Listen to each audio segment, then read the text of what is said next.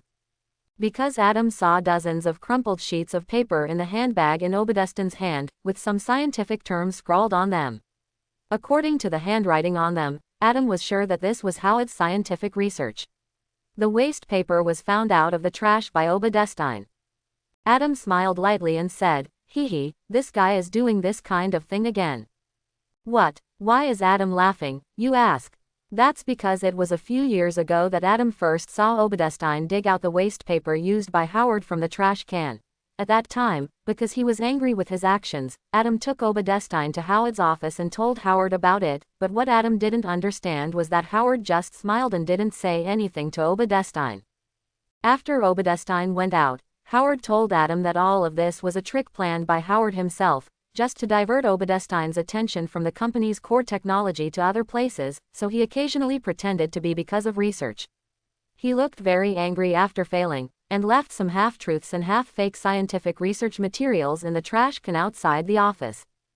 Dash dash dash dash dash dash dash dash dash dash dash dash dash dash dash dash dash dash. When Adam came to Howard's laboratory, Howard was drinking coffee very much. When he saw Adam walking in, he smiled and said, "Oh, Adam, you're here, hee hee, have you seen your Uncle Opadri?" Adam shrugged and said, "Well, he became a cleaner again." Howard laughed after hearing this, because this is his real job, otherwise he would have been fired by me. Adam smiled and said, "Hee hee, Dad, you are so bad, he always thought he was your right and left hand." Howard spread his hands and said, "Then he can only blame himself for being sentimental. By the way, how did your movie go?" Adam said, "Well, the filming is almost over." Howard nodded, and said, "You should be very suspicious that I called you here in a hurry." Adam said, "I'm really confused, did something happen?" Howard nodded, and said, "Nick Fury from S.H.I.E.L.D. has come to me and took some information about Rogers from me." Adam asked, "Superman soldier serum? I remember that this thing is very dangerous. Didn't you always disagree with giving it to S.H.I.E.L.D.? Howard said, "Nick Fury exchanged some information and the price of protecting you in exchange for information. You know what I mean, so you must pay attention to safety recently. If you can call Tony to stay for a few days, although S.H.I.E.L.D. said will protect you too, but I still trust you, Adam." Adam was silent when he heard Howard's words. He didn't expect that he would let his family be threatened by others with such great power. He clenched his fists tightly and said, "I will, Dad, don't worry, I won't let those people touch Tony's hair." Howard smiled and said, "Actually, I promised them this time, and I also plan to help S.H.I.E.L.D. to improve their strength. After all, the conflict between humans and mutants is becoming more and more intense. A bad one may lead to war. Although the military most people think that mutants can be wiped out by their own means, but I don't think mutants will be so simple, otherwise there wouldn't be so many legends handed down." After Adam heard this, he said, "So that's the case. I know, I won't be impulsive." Adam knew that Howard deliberately explained these to let himself understand that Howard's handing over the information to S.H.I.E.L.D. was not just simply being threatened, but had far-reaching considerations. Howard nodded and said, "Well, I know you're a smart kid, okay, come back with me tonight, Maria misses you." Adam smiled and said, "Okay, I'm also planning to go back to live tonight." Howard said, "Well, sit down for a while, I still have some things in hand, and then we will go home together." Adam nodded after hearing this. Suddenly, he remembered something, and said, "By the way, Dad, I made a special bullet these days, which can freeze the nerves hit and make him unable to move. I'm going to sell it to you, Dad." Howard became interested after hearing this, and asked, "Oh, there are such bullets, please tell me in detail." After hearing this, Adam said, "This bullet is made on the principle of, so it will not harm the human body. I specially made it to deal with special events like the Ellis Island incident, and this kind of bullet can only be used with special firearms made by us, so as to reduce some unnecessary troubles.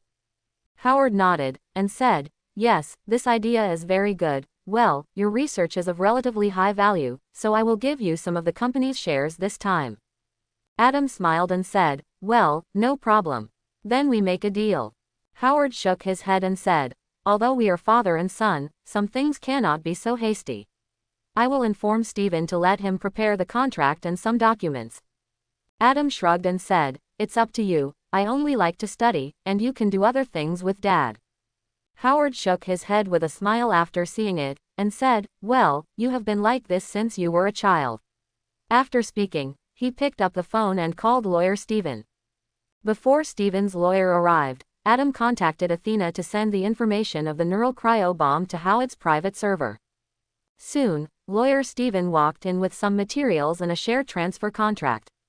Adam saw lawyer Stephen and greeted him with a smile. Lawyer Stephen smiled slightly and said, Howard, here are some documents you want. I have already written them all, as long as you two sign them. After speaking, he handed over the contract in duplicate to Adam and Howard. The two received the contract, read it carefully, and signed it. In this way, Adam's shareholding in Howard Industries reached 9%, making him a shareholder second only to Obadestine. In fact, as early as when they were young, Howard gave Adam and Tony each 5.00% of the shares.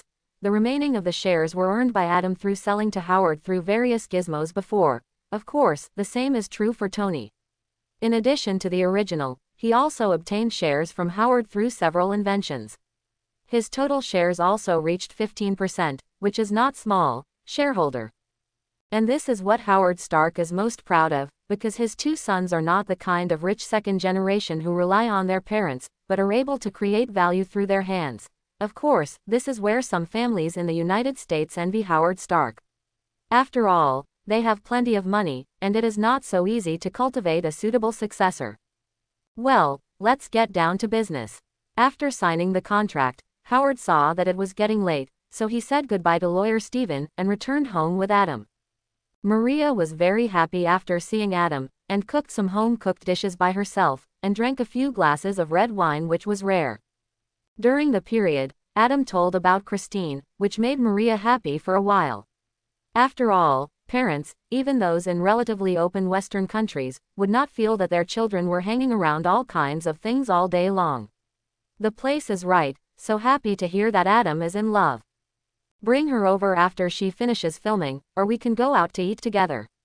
I have to see what kind of girl can charm my son.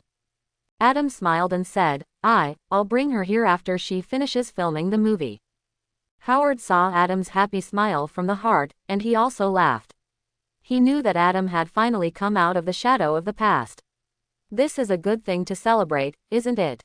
So, the four drank another drink, and then Maria went to pack her things. Tony and Adam chatted casually, while Howard turned on the TV and played some news. The ordinary and happy life is no different from that of ordinary families. Outsiders will certainly not imagine that as a famous family that has risen in recent decades, the life of the Howard family is actually so simple and happy. There was nothing to say all night, and the next day, Adam had breakfast, took Tony to say goodbye to Maria, left Howard's villa, and returned to his home. Tony walked into the room and asked, Brother, what are you going to show me? It's so mysterious. Adam explained. It's nothing, it's just a protective suit, and then I have something to say to you. Tony was taken aback, and said, protective clothing. What happened? Adam smiled and said, don't worry, it's not that serious, but some people seem to be eyeing our two brothers, so Dad asked me to protect you for a while, and I also know that you will definitely not stay at home obediently, so I am going to send you a protective suit, which can save your life in an emergency. After hearing this, Tony said, oh, it seems that we are so good that some people can't sit still. Adam nodded and said, well, I think it must be some ancient organization or some terrorist organization. I will investigate these clearly. You wait here for a while, and I will go get the protective clothing. After hearing this, Tony said, Brother, why do you always keep me from entering your laboratory? Adam smiled and said, don't worry, there will be such a day, and of course there is a shortcut. Tony immediately asked, what shortcut? Athena suddenly appeared beside Tony and said, just to please me. As long as you please me and get my approval, I will allow you to enter the laboratory. Tony sighed immediately after hearing this, and said, I'd better wait for my brother's reply slowly. Athena snorted coldly, and said, HMPH, then you just wait. After speaking, she disappeared again. Tony shrugged and said, brother, your Athena really has a personality. I think it must be more than just a smart program, right? Adam smiled slightly after hearing this, and said, guess. After speaking, he left the living room. After watching it, Tony said, HMPH, it's like this again, forget it, I'll watch TV for a while. Athena will watch TV with me. Athena's people didn't show up, but the voice came out, I won't accompany you, I want to accompany my master. Tony made fun of himself, and said, forget it, I'll watch it myself. After speaking, he turned on the TV and watched it, and soon a piece of news caught his attention. According to the news, a mutant with a blue body color like a legendary demon just attacked the White House, the president was almost assassinated, and there was also a civilian demonstration outside to boycott the mutants. Tony was watching TV, but a shocking news was reported on the TV, the president was attacked in the White House. Which made Tony startled, and murmured, the mutants are really brave enough to enter the White House to assassinate, it seems that the sky is about to change. At this moment, Adam came out with a few things in his hand, just in time to hear Tony's words, and said, it's not that the mutants have become bolder, but that someone deliberately caused trouble, and that person should belong to an extremist organization. Want to start a war between mutants and humans? Tony asked suspiciously. Brother, how do you know? After hearing this, Adam said with a solemn expression, I have fought against them before, and it was the organization this person belonged to that caused the Ellis Island incident. After hearing this, Tony said, I really don't know, what is their purpose of instigating the war? Adam shook his head and said, I don't know about this either. Maybe they want all humans to reject mutants, and then gather all human hands to eliminate mutants. After hearing this, Tony took a deep breath and said, I think they might be a prostitute. Adam said, forget it, you don't need to worry about these, I prepared a few things for you to protect you. Well, this is a very convenient and safe protective clothing, which can reduce the damage of sniper rifles, at least you won't die instantly, and as long as the bullets don't hit the same spot multiple times, they won't cause any damage.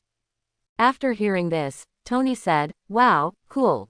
But I think snipers usually aim at my head. Adam smiled and said, hee hee, this pair of sunglasses is designed for this purpose. After you wear it, the electronic scope of the sniper rifle can't lock you, and the general surveillance equipment can't monitor you. And this, the belt, there is a button inside, which is directly connected to Athena's server. If there is danger and press the button in time, I will feel it in the fastest time. Tony took the belt in his hand and said, oh, does this thing have a tracker? Adam shrugged and said, this is only temporary. When this crisis is over, there will be no more, but don't worry, as long as you don't press the help button, Athena will not know your location, because tracking the sensor and the button are connected, and the tracker only activates when you press the button.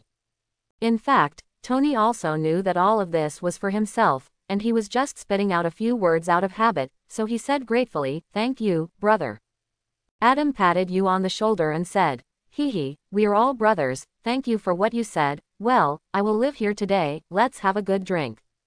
Tony smiled and said, okay, we haven't had a drink together for a long time, and you have been busy recently, and you didn't accompany me to the party. Adam apologized, you know, Tony, a lot of things have happened recently.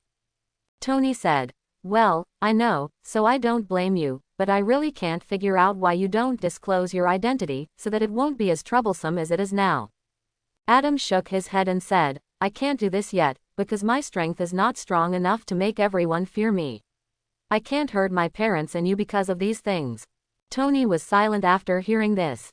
Although he looked open-minded, he was always jealous of this brother, and he also felt that his brother was a bit stupid. It would be great to be a superhero like a superstar, but he never thought that his brother masked his face just to protect his family and himself, so some of the jealousy in his heart went away with the wind, and what was left was only a slow brotherhood and touch. Adam did not stop, but took out another watch and said, I have placed 30 miniature spikes in this watch, which can make the opponent fall into a coma, but this requires voice control. You can design it yourself in the future. Password. After looking around with his watch, Tony said, "Are you sure I won't shoot myself when I use this?" Adam said, "Of course not, unless your brain twitch is aimed at yourself." Tony shrugged and said, "Okay, I'll accept the gift. By the way, where are the parents?" After hearing this, Adam explained, "I've already given my dad some protective clothing, and he said he will arrange the rest, so don't worry." Only then did Tony breathe a sigh of relief, and said, "Well, that's fine." Although the old man is a bit stubborn, he is still believable. At this time, Adam said to Athena, "Athena, locate the Blue Devil. Let me know when you have the result." After hearing this, Athena said, "Got it, Master, we have already started positioning, but his teleportation speed is very fast. If the Master wants to deal with him, he needs to prepare special equipment." After hearing this, Adam nodded and said, "Well, I see, you help me pick out the equipment I need, and then notify me when you find the Blue Devil." Athena nodded and said, "Okay, Master." After speaking, she disappeared. After watching it, Tony said, "It seems that Athena has become your best helper." Adam nodded and said, "Yes, she is already an indispensable part of me." After hearing this, Tony said, "I hope Christine won't be jealous when she sees her." Adam laughed and scolded, "You boy, you really deserve a beating. Well, let's go, this Blue Devil's whereabouts are surreptitious, it's not so easy to find, let's drink first." Tony smiled and said, "I thought you had forgotten what you just said." Adam explained, "Okay, I haven't forgotten it, but it's really a problem for the Blue Devil to leave it alone, and there are some things I need to ask this person. Let's go, let's not talk about it now." Tony nodded and said, "Yeah, it's time for a break. It would be even better if you could invite a dozen models back." Adam refused without even thinking about it, and said, "Good idea." Tony suddenly said in frustration, "How can I live without beautiful women?" Adam took out the good wine from his collection, and said, "Just live like this, I have prepared the best wine, and I don't want those people to ruin my good wine." Tony shrugged and said, "Okay, let's drink." In this way, the two buddies chatted and drank fine wine while chatting, very leisurely.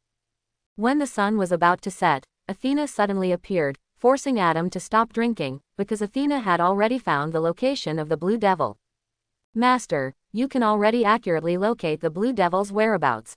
Adam's drunken eyes cleared instantly, and he asked, "Where is the Blue Devil?" Athena said, "The Blue Devil disappeared near the suburbs of Boston. The exact location needs to be found by the Master." "Okay, let's look for it when I get there."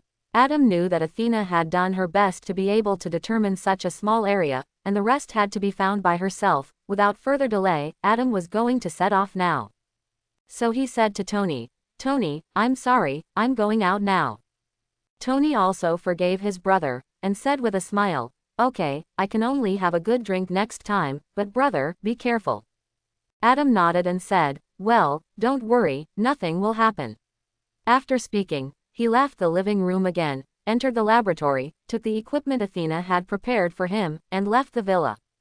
After running at high speed for about half an hour, Adam finally arrived at the place Athena said. Although he ran super strong all the way, all this was really simple for Adam, so Adam did not rest, and directly turned on supervision and supervision. Speed, look for traces of the Blue Devil in this range. After searching for about 5 minutes, Adam suddenly found the Blue Devil in a church, but he was not alone, and there were two faces that Adam was very familiar with, Phoenix and Storm from X-Men. The two of them, who were confronting the Blue Devil, seemed to want to persuade the Blue Devil. Adam couldn't help shaking his head after seeing it, and said, "The X-Men really don't look like soldiers." Chapter 51. A mutant invaded the White House to assassinate the president. After Adam heard the news, he immediately asked Athena to locate the mutant. When the sun was about to set, Athena finally found out where the mutant was hiding, Boston. After Adam heard the news, he said goodbye to Tony and rushed all the way to Boston. Finally, in a church in the suburbs, he found the Blue Devil and the X-Men Phoenix and Storm. Adam looked at the two who were persuading the Blue Devil, shook his head slightly, and thought to himself, "The X-Men don't look like fighters at all, but it's no wonder, after all, They are all people who don't want to fight and are afraid of their own abilities. Single quote. Thinking of this, Adam had already walked into the church, saw the 3 people who looked at him because of his arrival, and said with a smile, "Beautiful ladies, do you need help?" Phoenix Girl frowned and asked, shying, "How did you come here?" Adam pointed to the Blue Devil standing on the beam, and said, "I have some questions for that guy." "You are here because the president was assassinated." Storm nodded and said, "Well, the professor told us to take him back. After all, this matter has put us mutants on the opposite side of the US government." Listening to the conversation below, the Blue Devil knew that Adam was also here to arrest him, and immediately roared, "Get out of here. I am the spokesperson of the devil, and I am a wicked devil. If you don't leave, I will kill you. I'll kill you." As he spoke, he kept teleporting around the church. Adam frowned immediately after seeing it, because although this guy was threatening himself and others, but judging from his expression, he was simply afraid of the 3 of himself. Could there be some hidden secrets in it? Or is this Blue Devil also being controlled? In order to understand the doubts in his heart, Adam said to Phoenix Girl, "Something is wrong, I will catch him first. You can help me." After speaking, he rushed forward and came to the Blue Devil almost instantly, stretching out his hand to grab him. But the Blue Devil is a mutant with the ability to teleport after all, so seeing Adam's astonishing speed, he suddenly turned into a cloud of gray mist, and when he reappeared, he was already on the other side of the church. In this way, Adam kept probing, and finally found that the other party really did not have any killing intent, because the other party kept teleporting, neither wanting to hurt others nor leaving the church. Maybe this church has some meaning to him. In the comics, the Blue Devil was taken in by a priest, so although he looks like a devil, he has a Catholic heart, hee. Since it was found out that the Blue Devil had no killing intent, Adam smiled slightly, threw a button-sized ball, and then instantly arrived in front of Storm and Phoenix, forming a protective circle in front of him with heat rays. Just when Phoenix Girl and the others wondered what they were doing, the sphere exploded with a bang, almost instantly covering the entire church with a layer of hoarfrost, and then with a bang, the Blue Devil suddenly fell from the roof beam after coming down. The Phoenix Girl who had reacted grabbed her with her mental power. Storm looked at Adam and said, "It's amazing." Adam smiled and said, "Of course it's amazing, hee, I prepared this specially for the Blue Devil." After hearing this, Phoenix Girl asked, "Blue Devil?" This title reminded her of some documents she saw in Professor X's office before, and there seemed to be a similar name among them. Adam didn't know what Phoenix Girl was thinking, so he explained, "Don't you think he looks like the legendary demon? Plus his body is blue, so I called him the Blue Devil. After all, the Blue Devil is not very good." "It sounds good."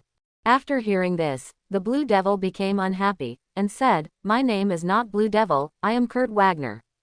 After hearing this, Adam looked at him and said, "Hey, this Mr. Wagner, can you tell me why you want to assassinate the president?" Blue Devil, "Oh, it's Kurt Vanager." He shook his head in confusion, and said, "I don't know, when I woke up, I found myself in the White House, and I ran all the way back home. I don't know why I'm there." Kurt Vanagel's appearance doesn't look fake. Adam turned and glanced at Phoenix Girl. Phoenix Girl hesitated for a moment, then said to Blue Devil, "Kurt, do you mind if I check your memory?" Kurt shook his head and said, "I don't mind, as long as I can prove my innocence." Phoenix Girl laughed and said, "Don't worry, nothing will happen." After she finished speaking, she checked Kurt's memory, but she didn't find any news. Phoenix Girl let go of her hand, shook her head and said, "It seems that some of his recent memories are gone, but the memories after he came out of the White House are just like what he said, and he didn't lie to us." Adam sighed and said, "It seems that the clue is broken again." After hearing this, Phoenix Girl asked doubtfully, "What are you investigating?" "You know about the 2 attacks on Ellis Island," Adam explained. Phoenix Girl nodded heavily, and said, "Well, I still remember. That incident was thanks to your help, otherwise more people would have died. What you are talking about now, is it related to this?" How could she forget that countless mutants died in the Ellis Island incident, and the relationship between the mutants and the US government became more subtle. Coupled with this incident, the US government will definitely do something. Thinking of this, Phoenix Girl was a little worried about the students who stayed in the school and Professor X for them. Adam continued, "That's right. These 2 things are related in my opinion. Didn't I just say to ask Kurt for questions? That's because Kurt is also related to this matter. After hearing this, Kurt said with some concern, did I do something bad while I was unconscious? Oh, God, forgive me. He began to read the Bible scriptures. Storm and Phoenix also looked at Adam solemnly. Adam said, these cases are all related to a mysterious organization. They have a way to control mutants. I have investigated a guy called Priest, but every time he was transferred by Kurt, I couldn't accurately locating the priest's whereabouts, is why I rushed over as soon as I heard about Kurt. After hearing this, Storm said, we don't know so much news. When we heard the news, we only thought that these people broke out by themselves. We didn't expect such an organization to exist. Phoenix Girl also said, I'm a little worried about teaching them now. After hearing this, Adam said, what's wrong with the professor? With his ability, it's impossible for something to happen, right? The Storm said, the professor and Scott went to visit Magneto together, because the professor suspects that Magneto started this matter. Adam understood as soon as he heard it, and said, tune the tiger away from the mountain. Phoenix Girl said with a serious face, that's right, it's very likely to be like this. Use Kurt to lure us away, and then let Professor X leave the school. The purpose of that group of people is very likely to be the school. Storm became anxious when she heard this, and said, don't think about it, let's try calling. After speaking, she picked up her mobile phone and made a call, but no one answered. Seeing Storm's instantly pale face, Phoenix asked, what's wrong? Storm said tremblingly, no one from the school answers the phone. Will something happen to them? Although Phoenix Girl was worried about the safety of the students and the professor, she still said calmly, don't worry, there shouldn't be any problems with Logan here. At this moment, Adam suddenly heard Athena's voice. Master, Mr. Logan is calling, do you want to answer? Adam nodded and said, come here quickly, something may have happened. Storm saw Adam's movements and asked, what happened? Adam said with a serious face, it's Logan's call, maybe something is going wrong, you should be mentally prepared. Adam found the Blue Devil, but found that the Blue Devil had no impression of what he was doing, and learned from the X-Men's Phoenix and Storm that Professor X was not at the school. He suddenly realized that this was simply a way of turning the tiger away from the mountain. At this moment, Adam received a call from Logan. Adam asked, hey, Logan, what the hell happened? I was with Ms. Chin and Ms. Aurora. After hearing this, Logan said, you said you were in Boston. And with Chin and the others. That's great. Adam asked, we called the school just now, what happened? Logan said in a deep voice, Adam, the school was attacked, I could only take some of the people away, and some children were taken away by them. Adam was startled when he heard the words, and said, what? The school was attacked, hasn't Professor X returned yet? Who attacked the school? Logan said, the professor didn't come back. It seems that the ominous situation is not good. Now the whole of the United States is looking for mutants. As for the people who attacked the school, they should be from the military. The leader seems to know me, but I don't have the impression. Quote. Adam sighed, and said, where are you? We'll hurry there. Logan refused. We are on our way to Boston. We are going to the Iceman's house. I think Chin should know about this place. Don't come here. Take a good rest and prepare for the next battle. After hearing this, Adam said, okay, be careful yourself. Logan said, well, I see. I'll hang up first. I'm driving Scott's car. I think they should know how to contact us. See you tomorrow. After speaking, he hung up. As soon as Adam put away the phone, Phoenix and Storm asked in unison, what did Logan say? Adam said with a serious face, Logan said that the school was attacked by the military and some students were taken away. They were on their way to the Iceman's house. Logan asked us to recharge our batteries and pick them up tomorrow. After hearing this, Storm said, how is this possible? The location of the school is so secret, how did he know?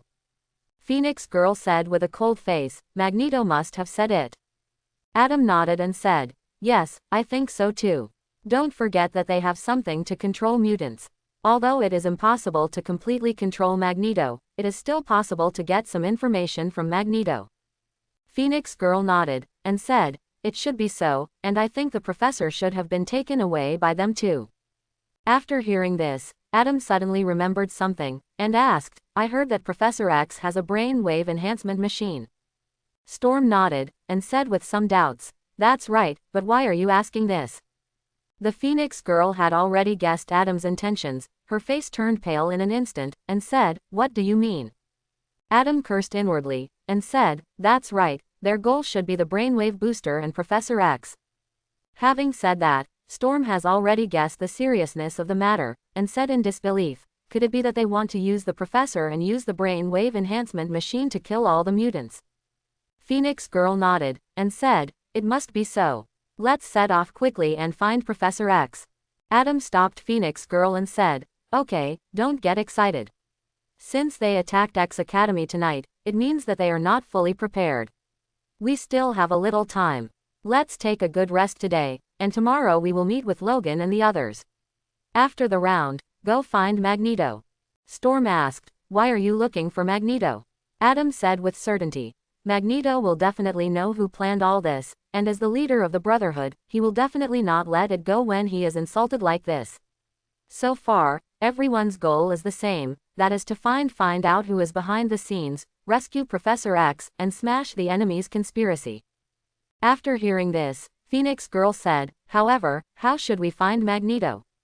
After Adam heard this, he said, I will find a way, and I think Magneto will come to you too, so you can take a good rest today. Kurt, who had been standing aside and listening to their conversation, heard that they were going to save people, and said, I think I can definitely help you, so take me with you. After hearing this, Storm asked, what are you going to do? Kurt smiled and said, atonement. Storm girl looked at Phoenix girl, saw her nodding, and said, okay, we'll take you along, but you have to obey orders. Kurt nodded and said, don't worry, I'm just going to make amends this time, and I will obey your orders. After Adam heard this, he said, okay, everyone, let's rest here tonight, and we'll have a round with Logan tomorrow. Phoenix girl and Storm girl nodded after hearing this. After all, there are only so few people now, and they can't do anything in a hurry. They can only recharge their energy for tomorrow's battle. Seeing Phoenix girl and the others getting ready to rest, Adam walked out of the church and called SHIELD agent Phil Coulson. The call got through quickly. This number was given to Adam by Phil Coulson last time, saying that he could call him if there was anything to do. Oh, Mr. Shying, I didn't expect you to call me. Adam asked directly, what's the matter with you? Aren't you afraid of an all-out war with mutants? After hearing this, Phil Coulson said, we don't want Mr., but the impact of this incident is particularly bad, and SHIELD can't intervene this time. Just as Adam was about to speak, he found that the other party seemed to be on the battlefield, and asked, you are not fighting someone, are you? Phil Coulson explained, we do fight, and we fight mutants. Adam was surprised when he heard this, and asked, what happened? Phil Coulson explained, the New York military district was attacked by hundreds of mutants, and the last time it was a suicide attack. We can only fight against the mutants together with the army. They seem to want to rescue Magneto. After hearing this, Adam knew what was going on, and said, you have been tricked. This is turning the tiger away from the mountain. Someone deliberately diverted the attention of SHIELD. After hearing this, Phil Coulson asked, Mr. Sha-Ying, you seem to know what happened. Adam said, listen, quickly call that big black guy and tell him that School X has been attacked, and Professor X seems to have been kidnapped by the other party. Phil Coulson was startled when he heard this, and said, this is impossible, Professor X is so powerful, how could he be captured? Adam said coldly, because he is still thinking about human beings. Some people take advantage of this. If they really let the other party succeed, then it will be a disaster. You know the brain wave enhancement machine, the other party has already got this machine and you know what it's going to do if you let it work. After hearing this, Phil Coulson said, I see, I'll call the director right now. Adam quickly stopped him and asked, the mutants who attacked the barracks are all under control, don't hurt their lives. Phil Coulson knew that the other party quarreled with the director because of this matter last time, and said, don't worry, Mr. Sha-Ying, the weapons we are using now have very low lethality and will not cause casualties. At most just a little hurt. After Adam heard this, he said, well, contact your director quickly. If possible, it's best to let Magneto go, because only Magneto knows who planned this incident. After finishing speaking, he hung up telephone. After Adam received Logan's call, he knew that someone had tricked everyone. Attacked the X Academy with the trick of turning the tiger away from the mountain, and took away some students.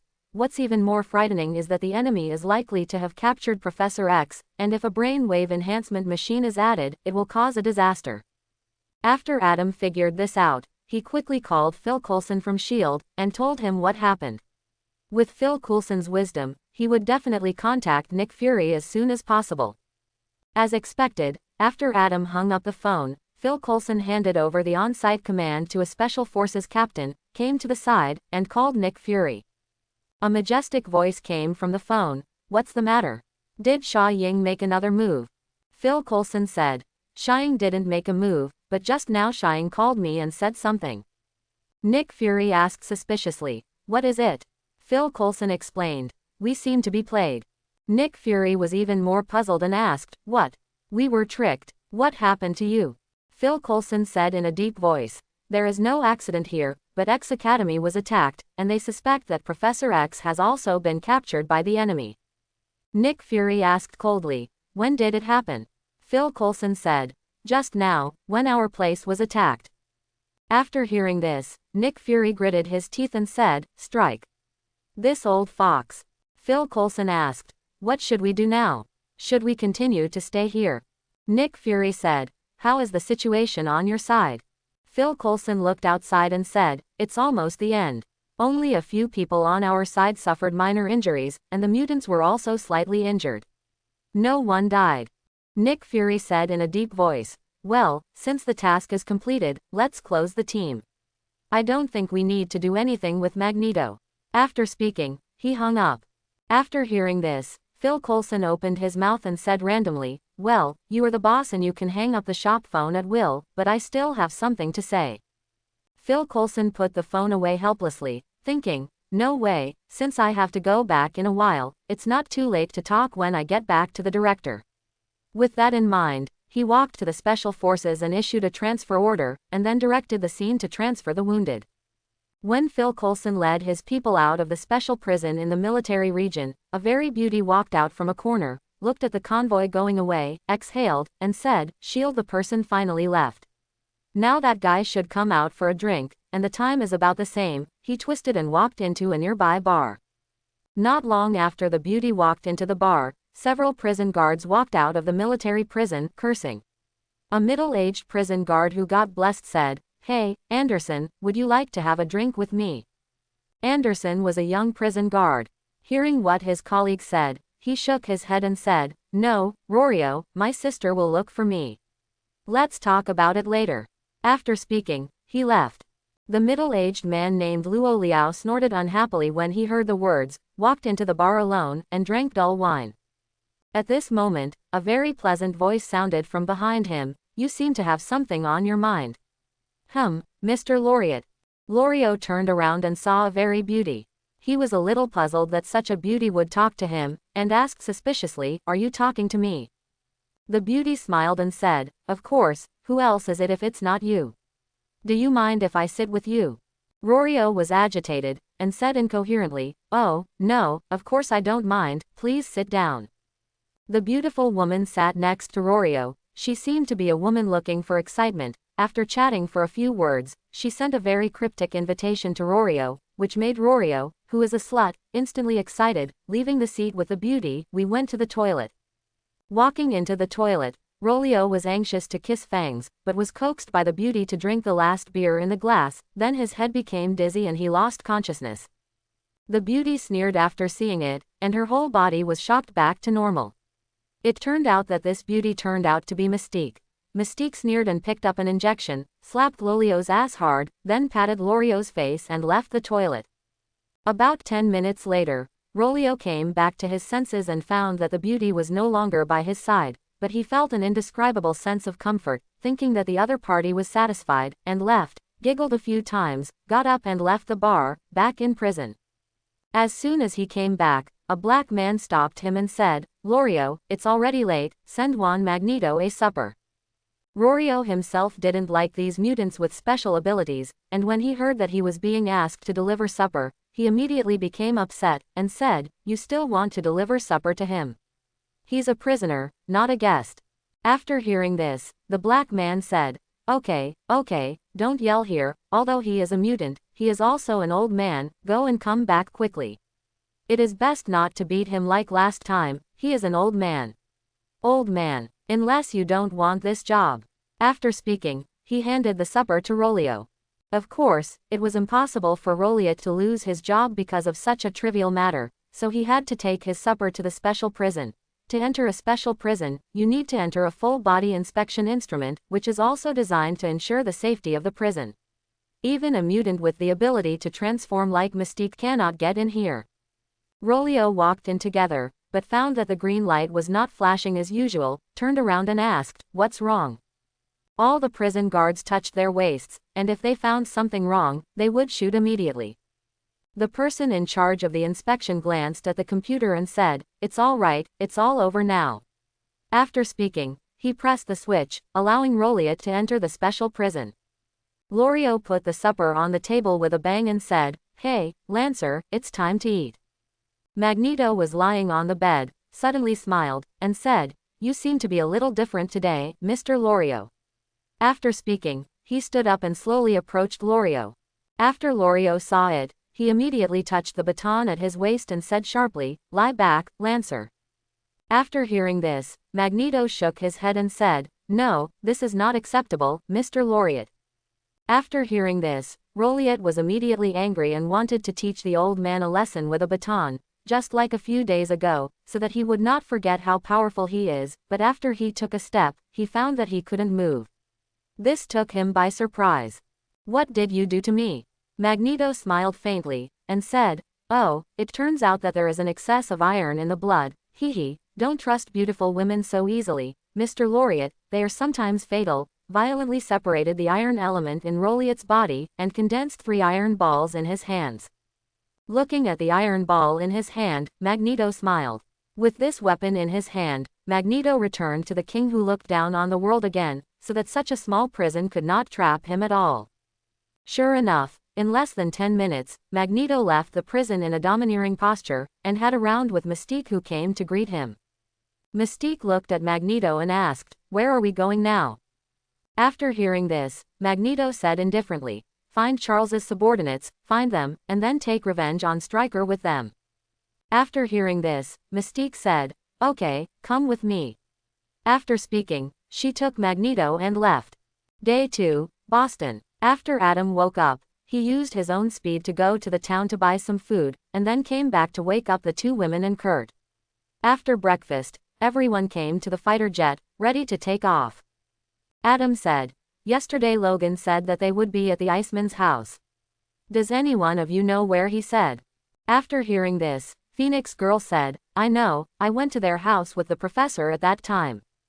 After hearing this, Adam said, "Then, let's go. By the way, Logan said that he took something similar to the communicator in the Cyclops car. Maybe we can contact them." After hearing this, Phoenix Girl said, "Well, we'd better contact them first, and then go." Adam smiled. "Well, I agree with you." After Adam and S.H.I.E.L.D. talked on the phone, Nick Fury found out that he had been tricked, so he withdrew the field personnel protecting the special prison, allowing Mystique to find a chance and successfully rescued Magneto. The next day, Storm decided to ask Logan about the situation before picking them up. Adam has no objection to this. He is intervening in this matter now only because of Logan's phone call, and he is a little upset about the organization that played a trick on him, purely for revenge. Adam said to Storm, "I remember Logan said that he took a mechanism like this communicator from Cyclops' car, do you know that?" After hearing this, Phoenix Girl smiled and said, "Yes, there is indeed a communicator in there, let's contact Logan right away." After speaking, she picked up the communicator on the plane. After a while, Logan's voice came out from inside. "Hey, is that you?" "I'm Logan." The Storm said, "Yes, where are you?" Logan said, "We are at the Iceman's house, you should hurry up and pick us up." Storm asked, "What happened?" Logan explained, "The Iceman's parents are back, well, it's Bobby,